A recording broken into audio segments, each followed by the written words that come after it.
While the tourism industry is hanging on a thread, some visitors and cross-border drivers are stranded at borders claiming unfair treatment and irregularities.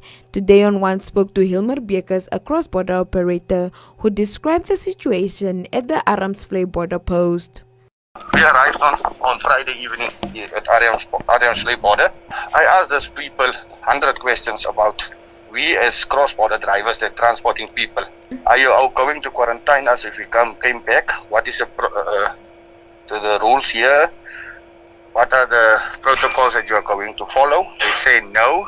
Drivers that is doing cross-border must just have that COVID results that said it's negative because it's a 14 days valid. So there will be no quarantine for drivers. Based on that, me and my co-driver crossed the border.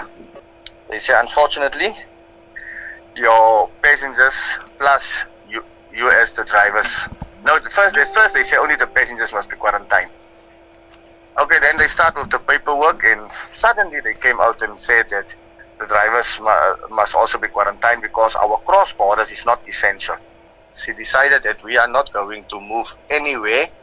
They took our passengers to Rospina, load them in the back of a bakkie where there is no mattress, nothing. When I asked them, can't you just provide something for the people to sit on? They say it's not their problem. The people must see how they gonna sit. Me and my co-driver are stuck at Aramsvlei because that lady said we refuse her. We don't want to do what she tells us to do, so she will show us that we won't go from here. Meanwhile, the Gondwana Collection Namibia held a peaceful demonstration in the capital under the hashtag SOS Tourism to serve as a reminder that tourism is an important aspect to the Namibian economy. Due to the COVID pandemic and the effect it's had on the world tourism and health and the border closures, this has heavily impacted the tourism sector, and we are now struggling to revive and to preserve that sector. Tourism in Namibia is heavily dependent on foreign travellers, both from the SADC regions as well as abroad. Thankfully, our fellow Namibians have been extremely supportive of us, and we are so thankful for that.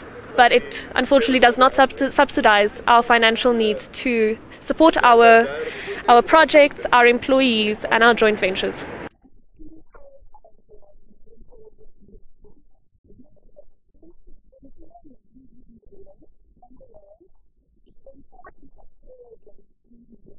In order to ease travel into and from Namibia, following concerns raised by travelers, the Ministry of Home Affairs, Immigration and Safety and Security today announced the opening of the Katima Mulilo, Aramsvlei and Noordoever border posts, as well as the Walvis Bay Harbour with immediate effect.